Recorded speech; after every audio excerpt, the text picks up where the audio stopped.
Muito bem, vamos para a nossa aula 3.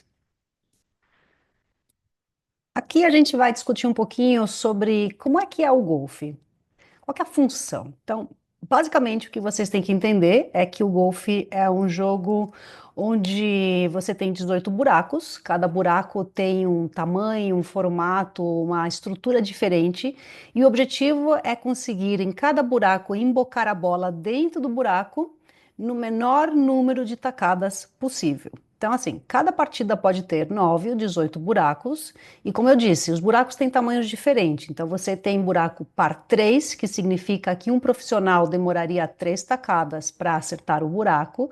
Você tem par 4, par 5, que determina ele ser par 3, par 4, par 5, é o tamanho, né, a distância entre o tee de saída e o buraco e a dificuldade. Tá? E aí, quem consegue fazer menos tacadas acaba ganhando o jogo. Então, basicamente, o golfe é um esporte que quanto melhor você joga, menos você tem que jogar. Então, o campo de golfe, como é que ele é basicamente? Você tem algumas áreas determinadas que são importantes de você conhecer. Então, tem o tee box, que é a área de saída, a gente chama de tee, que é da onde começa o jogo. E o jogo pode começar, às vezes, do buraco um, ou se for um tipo de torneio que chama shotgun, onde tem vários jogadores em cada buraco, tem várias equipes, vários grupos de jogadores em cada buraco, você pode sair do buraco 5, ou do 8, do 10, enfim. O fairway é o que a gente chama dessa linha central entre o tee de saída e o green, o buraco, tá? Então é a área do meio, faixa central, que é onde acontece a maioria das jogadas. O rough é a grama um pouquinho mais alta que está nas laterais do fairway. E, em geral, é um pouquinho mais difícil de bater de lá, porque sendo a grama mais alta, às vezes também pode ter galhos enfim, pedaços de árvores, folhas, e dificulta também encontrar a bola muitas vezes. Aí a gente tem os bunkers, né, que são aquelas bancas de areia, água.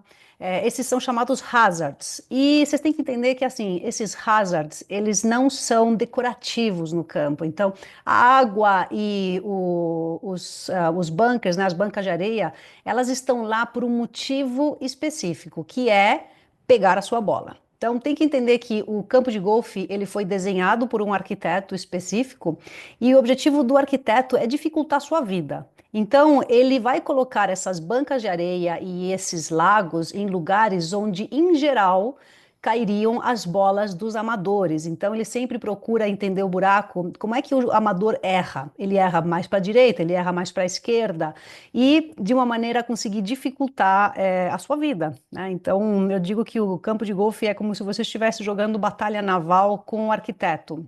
Ele está tentando esconder a bandeira de você. Outra coisa que é importante entender é que os campos oficiais eles sempre têm 18 buracos, tá bom? E eles têm em média entre 5.000 e 7.000 metros em total. Tá? Então, assim, quando o jogador sai para andar no campo, ele pode chegar a andar 7 a 10 quilômetros, dependendo se ele precisa buscar muito a bola dele ou não, mas é uma bela caminhada. O que que a gente encontra dentro do campo de golfe? Então, assim, a gente vai encontrar placas como essa daqui, né, que vai indicar que buraco que é, o número do buraco, o par daquele buraco, né? Então, aqui em questão seria um par 4, e aí o número de jardas dependendo da saída do tee box. Então, assim, para o tee preto seriam 315, para o tee cinza seriam 315 também, para o tee amarelo 258. Então, aqui provavelmente o amarelo deve ser o feminino, masculino e profissional, ok? Dentro do green, isso é uma coisa que é bem interessante. Dentro do green sempre tem o buraco marcado por uma bandeira, mas a cor da bandeira é importante também. Por quê? O buraco, ele sempre muda de posição. Então, um dia ele tá mais para frente, outro dia ele está mais no meio, outro dia ele está mais atrás, à direita, à esquerda. Principalmente quando é dia de torneio, eles vão mudar essa posição do buraco de um dia para o outro. Tanto que de manhã o CAD ele sai para buscar uma folha onde estão as posições da bandeira, para que ele possa estudar com o seu jogador qual que é a melhor estratégia, né, para atacar aquele green. Então, é interessante saber que, assim, quando a bandeira está vermelha, quer dizer que o buraco está mais para frente. Quando ela é amarela, está mais no meio, quando é branca, está mais atrás. Para que que serve isso? Serve para calcular a distância, porque se você está longe do buraco e você sabe que aquele green é grande e você vê que a bandeira é vermelha, então você sabe que o buraco está mais próximo de você. Então, calculando ali, você conhecendo aquele buraco, né? O profissional ele faz um estudo do campo antes de jogar. Ele vai saber que ele tem que bater talvez umas 4, 5 jardas a menos. Então serve para isso, é para identificar qual que é a distância que ele está, porque nem sempre ele vai poder usar um medidor de distância, né? Aquele radarzinho. Que mais que é importante saber? Estacas. Então, vocês vão encontrar no campo sempre estacas amarelas, estacas brancas, estacas vermelhas. Então, a amarela, ela vai definir aquilo que é um limite de azar de água, né? Conhecido como água frontal. Então, quando o riacho passa na frente do green, você tem ali uma estaca amarela. Estaca vermelha, ela vai definir um limite de azar lateral, né? Então, quando o riacho passa na lateral do green. E quando você tem a estaca branca, ela define o campo. Então, se você bate a bola para fora da estaca branca, significa que você bateu um OB. Então, aquela bola está fora de campo. E, em teoria, você pode achar a sua bola, né? A não ser que seja uma área de preservação. Você recoloca a bola no fairway e você precisa contar uma penalidade, ok?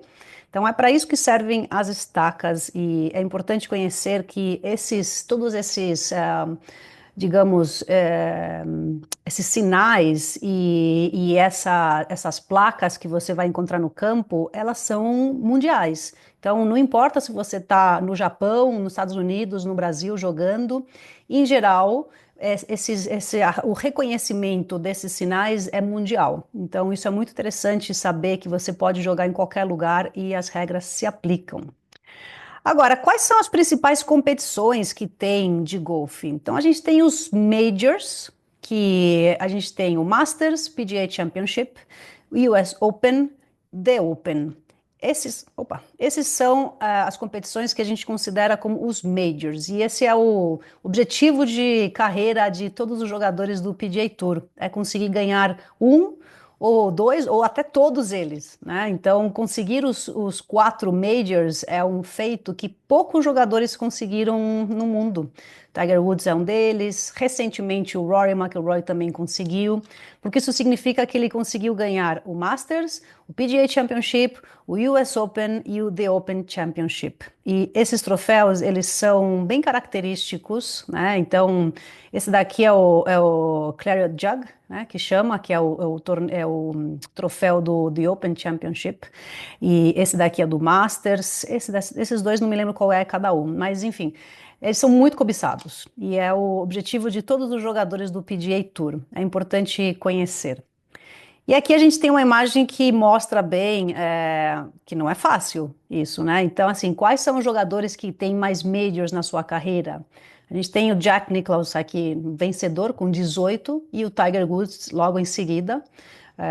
Acho que vai ser um pouco complicado o Tiger Woods conseguir alcançar a marca do Jack Nicklaus, porque ele já está ali um pouco fim de carreira, né? Ele já tem uma certa idade, passou por muitas cirurgias. Recentemente, um dos jogadores que está no tour jogando é o Rory McIlroy, e que nem eu falei, ele é um dos que tem esses 4 majors, né? Ele tem o Grand Slam, que a gente chama. É um dos poucos jogadores que tem, e com certeza foi o grande auge da carreira dele este ano, quando ele foi campeão do Masters. Aqui a gente tem um breve resumo de quais são os tours profissionais que existem. Então, dentro do masculino, a gente tem o PGA Tour, que é o que todo mundo conhece. PGA Tour é o que todo mundo assiste na televisão, que tem esses torneios do Masters, The Players, FedEx, US Open, The Open, etc. Aí a gente tem o DP World Tour, que acontece na Europa, o Korn Ferry, que é um acesso, né? Então é como se fosse uma série B, né? Para conseguir subir para o PGA Tour, então jogadores precisam conseguir status para poder subir para o PGA Tour. Para você jogar um torneio do PGA, você pode jogar um qualifying, óbvio, ou você pode jogar convidado por ter status, né? Por ter conseguido subir de um Korn Ferry ou de um Asian Tour, alguns desses. E aí a gente tem o LIV, né, que é um circuito novo, que ele foi fundado pelo apoio financeiro, né, da Arábia Saudita, e vocês devem saber que houve uma guerra muito grande entre o PGA e o DP Tour com o LIV, porque eles não reconheciam o LIV como um circuito profissional e rolou muito ciúme. O PGA Tour disse que ia proibir os jogadores que fossem para lá de jogar torneios importantes como o FedEx. Então, assim, houve uma guerra muito grande, mas o LIV tem muito dinheiro e ele ofereceu assim milhões para grandes jogadores que acabaram realmente saindo do PGA Tour para ir jogar no LIV. Os formatos dos torneios são um pouco diferentes e a vibe também é muito diferente. Então, são torneios que têm música, tem assim muito mais festa relacionado e menos competição acirrada. Essa é a briga que existe ali com o PGA. E aí, dentro do feminino, todo mundo quer chegar no LPGA, que é o circuito profissional, que é o circuito que paga melhor, óbvio. E para chegar nele, você tem o Ladies European Tour e o Symetra Tour, que são os tours de acesso, né? É similar ao Korn Ferry. E também a competitividade é altíssima para chegar no LPGA. E é a mesma coisa, então você pode jogar alguns eventos, jogar pelo quali, conseguir se qualificar, ou realmente conseguir acesso através de status.